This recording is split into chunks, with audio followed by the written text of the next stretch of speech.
Hello, everybody. This is Albert from Project Biodiversity, a local NGO located in Sal Island in Cabo Verde. Before anything, I want to thank the team of GLISPA for allowing us to be here with you guys in Glasgow in this important conference and to allow us to present our bright spot on Cabo Verde's artisanal fisheries. We're going to be talking about how we are doing to get the fishing communities more sustainable and resilient. So here is Cabo Verde. It's a little small island developing state, 500 kilometers off the coast of Dakar in West Africa. And on the left side, you can see Sal Island with its network of marine protected areas. So what is the impact of climate change on artisanal fisheries? The truth is that we don't know. We are not sure right now what is the impact, but we know what the future is waiting for us. So what we are doing is that we are building the resilience of those communities against climate change. And how we are doing that? You can see here 4 of the points that we are working towards. We are improving the management of the artisanal fisheries. We are making operational the marine protected areas that right now are really operational. We are also filling the knowledge gaps on marine megafauna, and we are working with authorities to make law enforcement more efficient. So we identified all these areas of intervention. We have the MPA of Sal Island. We have the communities. We have local fishers and fishmongers that are really, that in Cabo Verde, fishmongers are a key stakeholder, key actor on the value chain of artisanal fisheries. And then at the end, we have the consumers, the general public, the restaurants, etc. So we are working with these artisanal fisheries value chain. And how we do that? We developed 3 different programs that they work separately, but at the same time together and very integrated. So we have the Guardians of the Sea, which is a network of fishers that are joining together and joining efforts to make sure that the marine protected areas are looked after. Then we have the fishmongers, which are in the middle of the value chain, that are the ones that are selling, are buying to the fish to fishers, and are selling the fish to the restaurants. So they are a key actor in the middle of the value chain. So we are also working with them. And at the end, we work with consumers, which is basically restaurants and the general public. So with these 3 approaches, we are actually closing the circle, and we are making sure that the natural resources, so the fish stocks in this case, are well managed and they are not overfished. So more specifically, we have the Guardians of the Sea. Guardians of the Sea, as I said, is a program that engages with local fishers. We are working now with 40 fishers from 3 different communities, and a total of 25 artisanal boats that join the network. So these guys, what they do is that under normal daily activities, they go out to fish. But at the same time that they are fishing, they are looking after marine megafauna, and they will record any sightings. But at the same time, they will be recording any infraction that they will see in the ocean. And they will report that to us. And at the same time, we report that to the authorities that are already partnering with us in this program. So basically what we do is that we build their capacity with many trainings. We improve their conditions. We are giving them safety kits, which is life jackets, radios, marine radios, etc. So they can actually perform their work safely. And at the same time, we work with the fisher associations, not only the 40 fishers from the program, but all the other the fishers that are on the community. Because what we do is we develop through a SWOT analysis, we develop a strategic development plan, sort of a roadmap of development of the community. And in the coming years, already now, but in the coming years, we will be implementing different activities that we have identified with them as key for their development.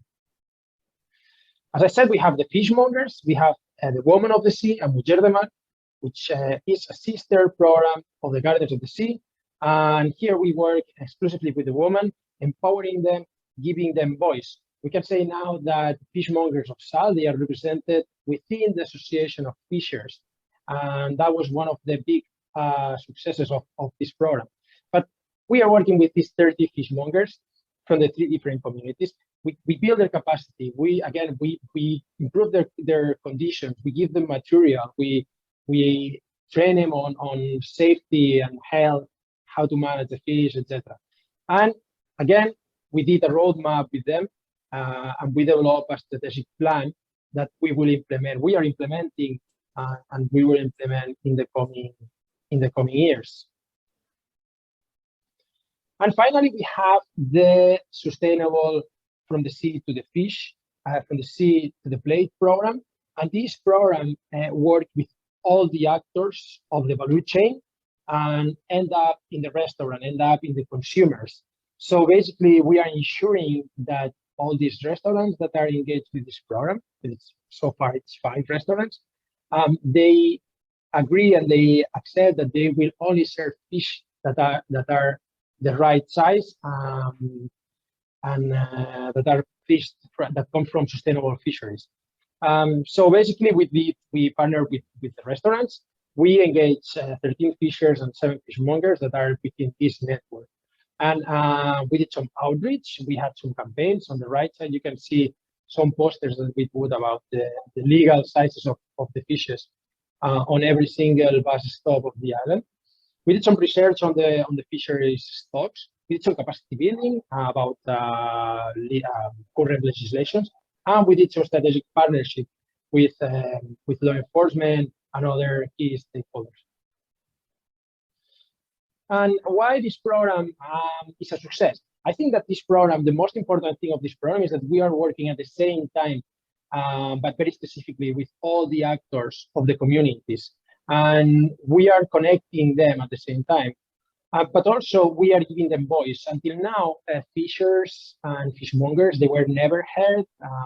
They were never, we never gave them importance. And now they feel they have something to say.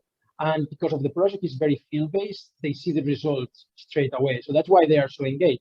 And when you have the communities very engaged, all the stakeholders very engaged, things like this one in the picture happens. This is for Oceans Day. We organized an underwater cleaning with all the dive centers of the island of Sal, but also the Gardens of the Sea and the authorities. We all joined to clean the seabed of Sal Island. So this is one of the examples. There was many activities like this. We have also this example of this fishmonger that after participating in some workshops, she decided that she will invest her money in improving her conditions, her workspace.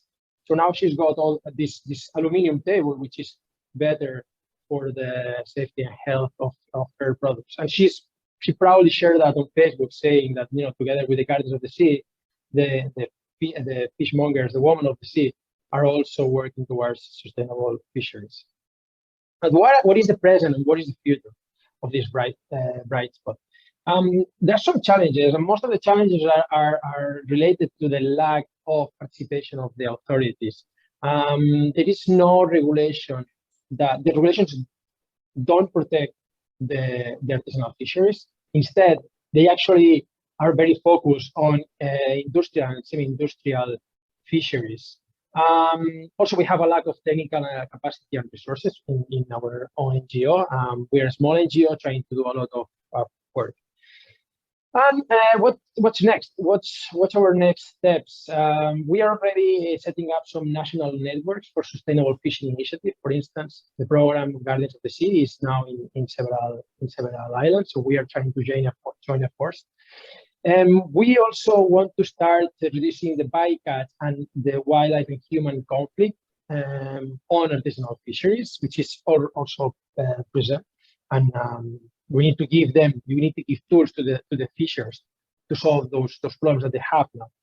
And we are working towards the co-management of the marine protected areas and the implementation of no-take zones in these marine protected areas. And as you can see on this right side, we have this paint that a local artist did in one of the communities that says, in Creole, the future of fisheries in our hands. So this is our take-home message. Thank you very much. Again, I'm going to stay around just in case you have some questions, but you can always contact us on the website, by email, on following us on our social media. we're going to be happy to share our experience, and we are hoping that we can help other NGOs and other countries to implement similar programs and to repeat the success of our project. Thank you very much.